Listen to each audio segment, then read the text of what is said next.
नसरापूर येथे 3.5 वर्षाच्या मुलीवर अत्याचार करून तिचा खून करणारा भीमराव कांबळे याला न्यायालयाने फाशीची शिक्षा सुनावली। विशेष न्यायाधीश S.R. साळुंखे यांनी आज हा निकाल दिला। या प्रकरणाचा तपास आणि न्यायालयीन प्रक्रिया वेगाने पूर्ण झाल्याने हा खटला अल्पावधीत निकाली निघाला। गुन्हा घडल्यापासून केवळ 2 महिन्यांत हा खटला निकाली निघाला आहे। एकूण 137 पानांचा हा निकाल आहे। कांबळे याला विशेष न्यायालयाने गुरुवारी दोषी ठरवले होते। कांबळे याला मृत्यूदंड की जन्मठेपेची शिक्षा होणार याचा निकाल सोमवारी लागणार होता। त्यानुसार न्यायालयाने आज निकाल दिला। घटनेनंतर पोलिसांनी तातडीने तपासाची सूत्रे हाती घेत आरोपीला अटक केली होती। तपासादरम्यान घटनास्थळावरील पुरावे, तांत्रिक माहिती, सीसीटीव्ही चित्रफिती, साक्षीदारांचे जबाब आणि वैद्यकीय अहवाल यांच्या आधारे आरोपी विरुद्ध भक्कम पुरावे गोळा करण्यात आले होते। पोलिसांनी अल्पावधीत दोषारोप पत्र दाखल करून खटल्याची सुनावणी सुरू केली होती।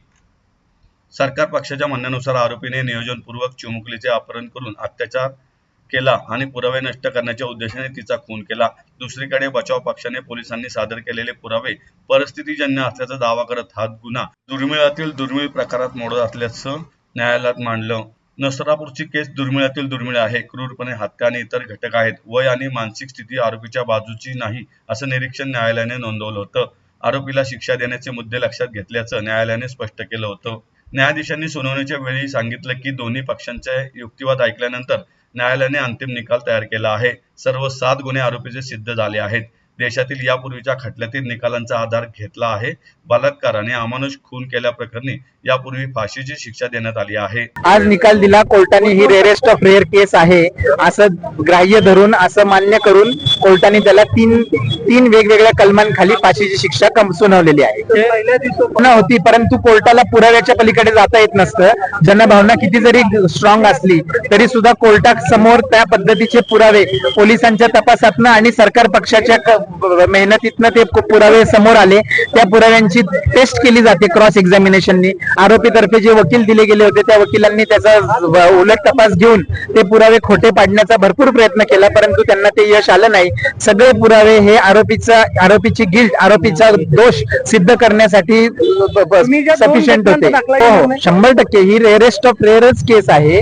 कारण एका हेल्पलेस मुलीला, एका इतक्याशा लहान मुलीला, जिला काही अजून तिने जग बघितलेलं नाहीये, तिच्या बाबतीत असा प्रकार घडणं आणि असं त्याचं जे कृत्य आहे, गुन्हा करण्यापूर्वी, गुन्हा घडताना आणि त्याच्यानंतर आणि त्यानंतर ड्युरिंग ट्रायल, त्या माणसाचा जो कंडक्ट आहे त्या आरोपीचा, तो कंडक्ट कोर्टाने लक्षात घेऊन त्याला ही रेअरेस्ट ऑफ रेअर केस म्हणून समाधानकारक निकाल आहे आणि ज्या आमच्या सरकारकडनं अपेक्षा होत्या त्या नक्कीच पूर्णत्वास आल्या आहेत।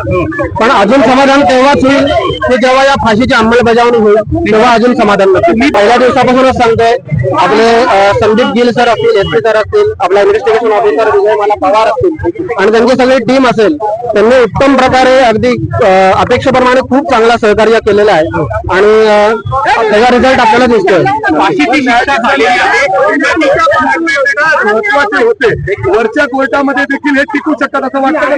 नक्कीच टिकतील आणि नक्कीच विश्वास आहे की पुढे सगळं जसं आपल्याला अपेक्षेप्रमाणे तसंच नक्की होईल। याच्या आधी सुद्धा तो 2 गुन्ह्यातून सुटला होता, त्यामुळे आता लोकांना कळेल की आता सुटणार नाही होता आपण। 2 महिने आम्हाला ऍक्सेप्ट करण्यात अजून आम्ही ऍक्सेप्ट पूर्णपणे करू शकलो नाही, पण हे जे जलद गतीने होत आहे त्यामुळे आम्हाला ठाम राहणं खूप गरजेचं होतं आणि आम्हाला तशी साथ पण मिळत गेली। पोलीस प्रशासनाची, वकिलांची, सगळ्यांची साथ मिळत गेली आणि आमचं मोटिव्ह एकच होता की आम्हाला जी हवी ती शिक्षा मिळाली पाहिजे। आम्हाला 1 मे पासून सगळं झालेलं, सगळ्या गोष्टी आजच्या दिवसापर्यंत सगळं दिसत होतं आणि आज एक टप्पा पार पडला असं म्हणून